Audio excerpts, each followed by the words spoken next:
All right, so, Switzerland. You think you know it. You've seen the pictures, the postcards, mountains with sharp ridges, lakes so blue they feel fake. And yeah, all of that is true. It's ridiculously beautiful. But that's not the story. That's just the backdrop. And number one, a place where a traveler experienced something unforgettable. The real story is what happens in front of that view. The real story is messy. Missed trains, wrong turns, unexpected conversations with strangers that feel like old friends. Welcome to the Travel Psychic, where intuition meets adventure. I upload new travel videos every 2 days, sharing real experiences and hidden gems from around the world. Moments that gave us goosebumps. We're counting them down. 10 places, 10 stories. From the highest railway station in Europe to the shores of its most famous lakes. Moments of pure fear, unexpected kindness, that quiet magic travel gives you. This isn't a guidebook, it's a collection of memories, a scrapbook of feelings. Okay, so we start here. Zermatt, number 10. And the first thing you notice is the silence. There are no cars. None. Just these little electric carts buzzing around quietly. Looming over everything is the Matterhorn. You can't escape it. The plan was simple. Wake at 4 a.m. First train up the mountain. We had the tickets, alarms set, layers ready. It was a military operation, but plans fall apart. We overslept by 10 minutes and sprinted through the town, only to see the taillights disappear. Failure. Absolute, total failure. Then we looked up. The pre-dawn light was doing something strange. A halo. A perfect soft ring of pink and purple around the mountain. It wasn't the classic sunrise. It was something else. We stood there, speechless. So we took the next train. The pressure was off. The cog railway claws up the mountain. Trees shrink, replaced by raw, rocky lunar landscape. At the top, the air is thin and crisp, like the roof of the world. It's not just the Matterhorn anymore. 29 peaks over 4,000 meters, laid out like a feast. Monte Rosa, du Vorspitze, Switzerland's highest, a sea of ice and rock. Here's my tip. Everyone obsesses over sunrise. The secret is Gornergrat. Walk around, sit, give it time, watch the clouds move, watch the light change. The scale is what stays with you. That pink halo? A rare atmospheric phenomenon that happens under very specific conditions. We got lucky because we failed. Sometimes the best moments find you when plans go sideways. Would you wake up at 4 a.m., risk failure, for a view like this? From the sharp, singular peak of the Matterhorn, we go to Lauterbrunnen, number 9. It feels like the world split open. 72 waterfalls. Lauterbrunnen means many fountains. Staubach dusts the valley with a fine mist, a gentle soundtrack to life here, a magnet for adrenaline. Paragliders float like confetti, wingsuits streak the valley. Then we saw it, a base jumper's canopy tangled. He vanished into the trees. For a minute, nothing, just waterfalls and wind. A shout, he was alive. Locals calmly called it in. Minutes later, a red chopper hovered, a rescuer winched down into the trees. They got him. The valley returned to a postcard, but the feeling lingered. Beautiful, powerful, unforgiving. My recommendation, go inside the mountain. Trümmelbach, 10 glacial waterfalls, accessed by elevator inside the cliff. You walk tunnels and platforms as up to 20,000 liters per second thunder by. Loud, wet, mind-blowing. It makes you feel the raw power of this place. Now, from the power of water, our next stop involves legends of dragons and a different kind of magic. Okay, so you think you've seen old? You haven't. Not until Lucerne. This isn't a set. It's the real deal. The air is heavy with stories. Every creek whispers the past. Find an alley that's not on any map. That's the work of travel. You're a time traveler in a living museum. Lucerne is cradled by Pilatus, dragons with healing powers. Legends say Pilate was buried in a lake up there. perfectly preserved civilization, and a reminder that nature is bigger. You don't just look at Pilatus, you conquer it. On the world's steepest cogwheel railway, 48% gradient. It feels impossible. Clear minutes ago, then pressure drops, a flash, not in the distance, right there. The carriage shakes. Everything stops. Emergency lights flicker.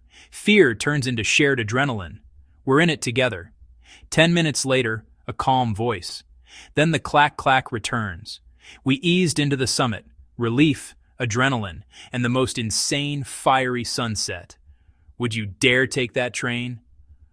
After our story, it's not just about steepness anymore, is it? Interlaken, it's not for relaxing, it's to feel alive, between two turquoise lakes and iconic peaks. A playground for pushing limits. Strapped to a pro, you run toward the edge, and then you fly. You're in the postcard, peaceful, serene. He points. Eiger, Mönch, Jungfrau, a violent punch of wind. The wing folds with a thwump. We dropped. Fast. My pilot, calm, pulled a few lines. A little turbulence adds to the fun, no? His calm was infectious. Fear became respect for skill and the invisible forces up here. To process it all, go to Harder Kulm, the two lakes bridge over the void. Left, Lake Thun. Right, Lake Brienz. Ahead, Eiger, Mönch, Jungfrau like ancient gods. Non-negotiable, sunset. White turns gold, then pink, then soft alpenglow purple. Paragliders land below. Lights flicker on. Pure peace. Next stop, where millionaires and backpackers mix. A hub of power with a laid-back soul. Geneva. Serious. Important. The UN, the Red Cross. A global center of diplomacy and banking. Then you see the lake, an inland sea that softens the city's edges. A defiant plume of white, and a city that also knows how to have fun. We stumbled into the Fête de Genève. The lakefront became a giant party. No food, no blanket. Outsiders at a family reunion. They noticed us. They didn't speak much English. Our French was terrible. But some things don't need words. She cut cheese, sliced bread, handed it over, then wine. Soon we were sharing their picnic, the language of good food. In this international city, we were welcomed by a family on a blanket.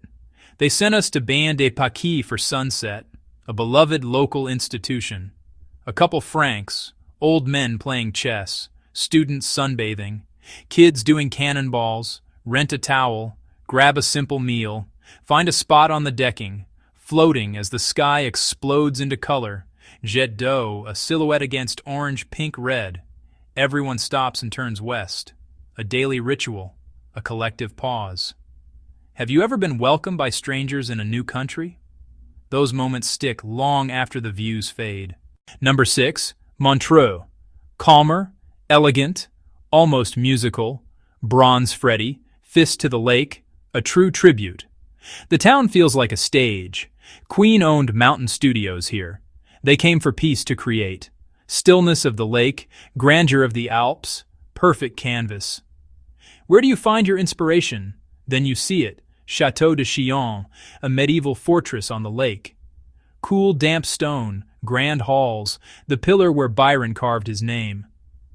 Focused on the shot, we missed the bell. A metallic clang, the massive gate was locked. For a second, panic. Then, absurd. Two idiots obsessed with the shot, and then golden light poured in. We had the place to ourselves.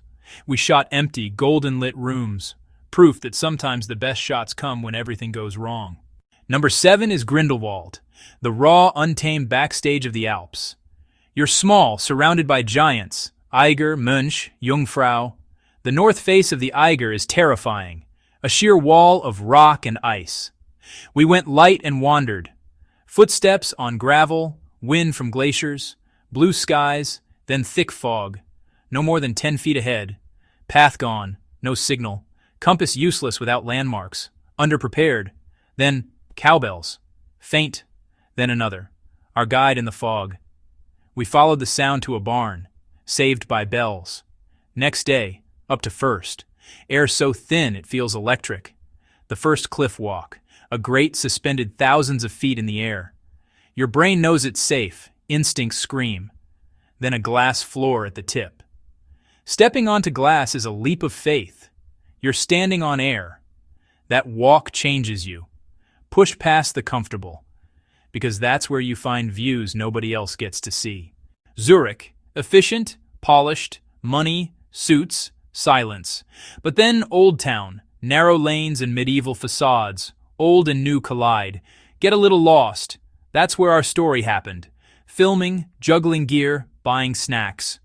I slipped my wallet away while framing the Grossmünster. An hour later, no wallet. Cards, ID, cash, gone. We retraced steps. Nothing. Head in hands. Are you Mariam? Did you lose this? He was holding my wallet. He found it, saw my ID, waited, went to a meeting, then came back on lunch to find us. I hope this hasn't ruined your impression of our city. And he walked away.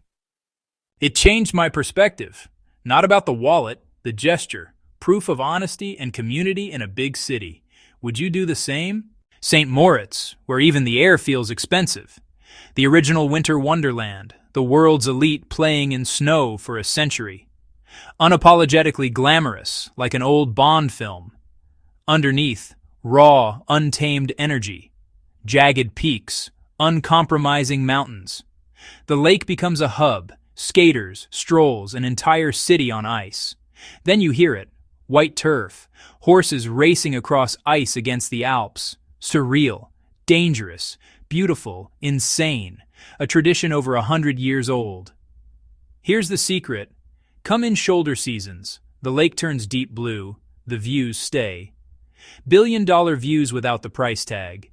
Empty trails. Tables without 6-month reservations. See the town as a town. Talk to locals. Explore the Engadin. You're trading spectacle for substance. That's a trade I'll make every time. This is it. The number one. Jungfraujoch, the top of Europe. An expedition. Ambition carved into rock. Space station vibes, looking out at an alien world. You arrive. In 25 seconds, you rocket to the viewing platform. Everything stops. The world falls away. On one side, rolling Switzerland. On the other, the Aletsch Glacier. Inside, tunnels of blue ice. But the defining story happened in the snow. She scooped a handful, eyes wide. First time seeing snow in their 70s. She laughed and cried, making a tiny snowball. He watched, tears in his eyes. It was the most genuine human moment. Travel makes you richer. What would you do seeing snow for the first time on top of the world? So, there you have it. 10 places, 10 stories. From a stranger's kindness, to hooves on ice, to joyful tears at the top of Europe. Switzerland is more than mountains, lakes, and chocolate. It's a feeling. Which of these destinations would you visit first? What story are you hoping to find? Comment below. If these stories gave you goosebumps, hit like. Subscribe for more travel stories. We're just getting started. Thank you for watching. Now go, do something. Make your own story.